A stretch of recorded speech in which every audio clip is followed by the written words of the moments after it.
여러분, 지금 예수 그리스도의 이야기 세 번째 시간이 되었습니다. 예수님께서 자기 모습을 여러 사람들 앞에 공식적으로 드러낸 경우가 요단강가에서 세례 요한에게 세례받은 사건입니다.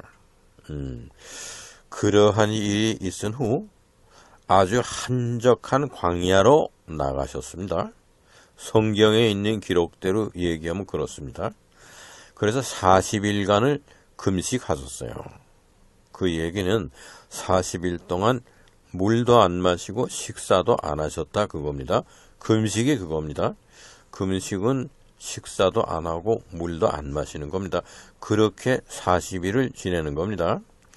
예수님께서 그렇게 식음을 전폐하고, 즉 물 마시는 거와 식사하는 것을 완전히 전폐하고 광야에서 명상에 잠기셨습니다. 그 40일간 금식할 때는 무슨 일이 있었겠는가? 그건 모릅니다. 성서의 기록은 없습니다.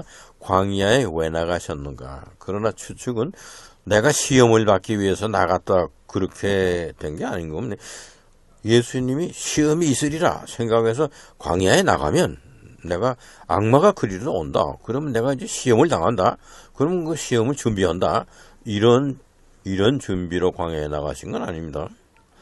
또 광야에 나가서 금식을 할 때 성경에는 금식하고 나서 악마가 나타나서 시험을 했다 그러는데 그 식음을 전폐하고 무엇인가 명상하는 중에 이 지상에서 무슨 일을 하셔야 하는가? 하나님 아버지를 위해서, 나를 보내신 자를 위해서 지금 이 그릇된 잘못된 세상에서 무엇을 바로잡아야 하고 무슨 일을 처음부터 진행해야 하는가? 이런 거에 대한 상당한 계획과 또 아주 신중한 무슨 그런 그 생각으로 광야에 나갔을 것입니다. 시험을 받으러 나간 건 아닙니다. 그렇게 생각하면 안 됩니다. 예수님이 악마로부터 시험을 받기 위해서 광야에 나갔고 그 시험을 위해서 40일간 금식하셨다 그런 건 아닙니다.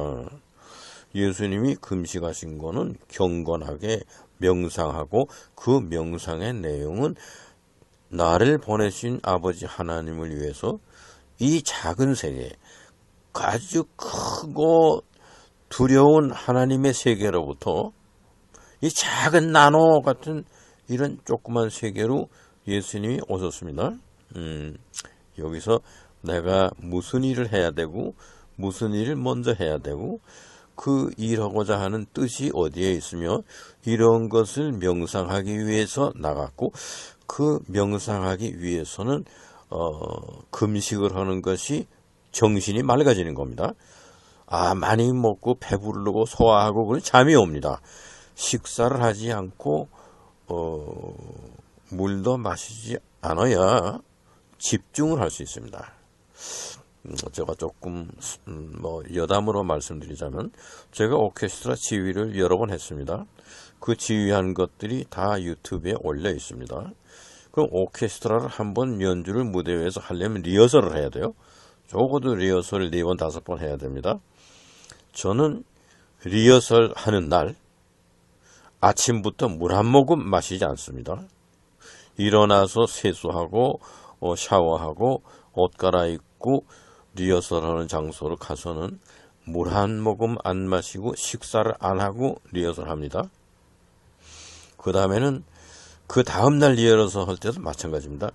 리허설해서 음악회 끝날 때까지 약 한 4일 내지 5일간 동안 금식합니다.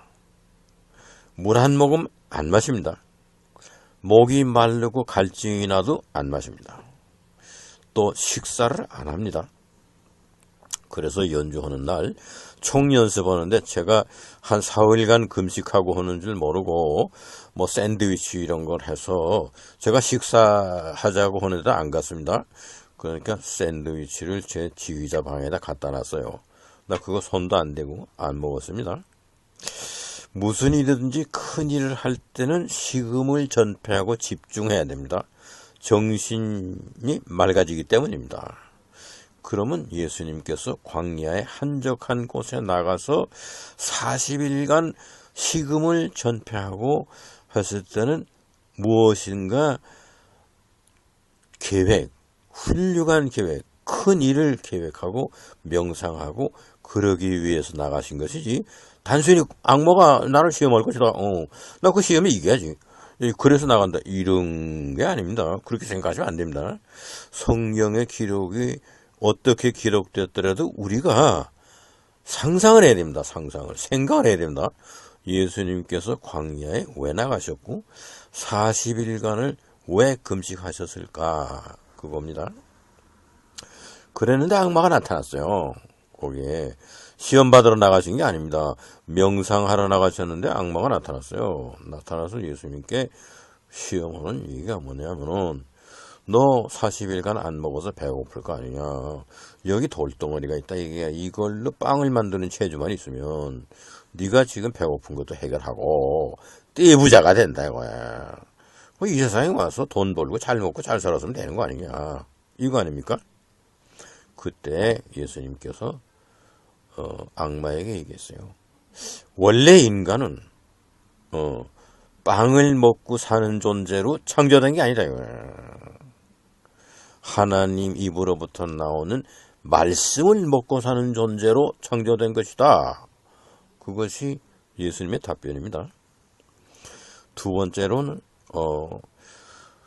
그러면 너를 보내신 자가 있다는데 그 사람이 너를 보호하지 않나? 그 시험해 봐야 되지 않겠냐? 그러니까 성전의 높은 곳에서 한번 뛰어내려 봐라. 그러면 너를 안 다치게, 죽지 않게 그렇게 보호해 주시는가? 안 하는가? 그거를 시험해 봐야 될 거 아니냐? 그랬을 때 예수님께서 나는 나를 보내신 내 아버지를 절대로 시험하지 않는다. 그것은 시험하겠다고 하는 것은 순종하는 태도가 아닙니다. 순종하는 마음을 가진 사람은 절대로 의심하지 않습니다. 아버지 하나님에게 절대적으로 순종한다. 그 사람은요, 시험을 해보는 정도가 아니라 의심조차 없습니다. 시험을 해본다는 건 의심이 들어야 하는 겁니다. 예수님께서 나를 보내신 아버지 하나님을 나는 시험하지 아니한다. 그것이 답변이었습니다. 그 다음에는 온 세상을 보여주면서 나한테 딱 한 번만 무릎 꿇고 절하면 이 온 세상을 너에게 주겠다. 그런 권력을 가진 사람이다 이거예요. 사람이 아니라 그런 존재다 이거죠. 악마가. 그랬을 때 예수님이 불의한 방법으로 악과 타협하고 이 세상을 다 얻는 거 그거 안 하겠다. 그겁니다. 사업하는 사람들이요. 유명한 사업가들이 많습니다. 아주 불의한 방법으로 나쁜 방법으로 해서 돈을 벌고서는 그 다음에 좋은 사업한다고 그럽니다. 문화사업도 하고 뭐 무슨 콘서트홀도 짓고 뭐 무슨 전시장도 해서 뭐 그림 전시도 하고 이렇게 좋은 일을 많이 합니다. 기부금도 많이 내놓고 그런데 그런 돈을 벌기 위해서 한번 불의한 악한 짓을 하는 겁니다. 사회에 아주 악을 끼치고 폐륜을 끼치고 돈을 벌어서는 그 다음에는 내가 좋은 일 하겠다. 그럽니다. 기부금도 많이 내고 장학금도 주고 뭐 그럽니다. 예수님은 나는 그거 안 한다. 온 세상을 얻지 않아도 좋으니 나는 내 아버지에게 경배하는 그거를 악마에게 머릿속에서 경배하는 거, 그러고 세상을 얻는 욕심 그거 안 한다.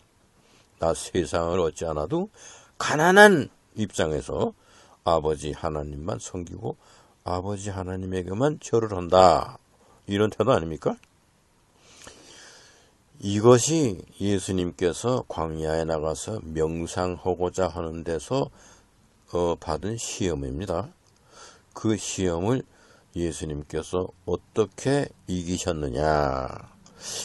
이 예수님이 광야에서 당한 시험이라고 하는 것은 예수님의 시험이라고 생각하면 안 됩니다. 우리 인간들이 당하는 똑같은 유혹입니다. 이런 유혹을 우리가 과감하게 예수님처럼 이것을 물리치고 큰 일을 계획하는 것. 이것이 예수님께서 우리에게 이렇게 하라, 나처럼 하라, 이런 것을 남겨주신 겁니다. 예수님은 그런 것을 후세에 남겼습니다. 두고두고 우리는 이러한 시험이 일상생활에서 많이 생깁니다. 그때마다 우리는 예수님께서 광야에서 시험을 어떻게 이기셨는가, 샘플 케이스입니다. 거기에 맞춰서 우리가 행동하면 됩니다. 이러한 시험을 이기신 예수님이 다시 예루살렘 쪽으로 들어오셨습니다.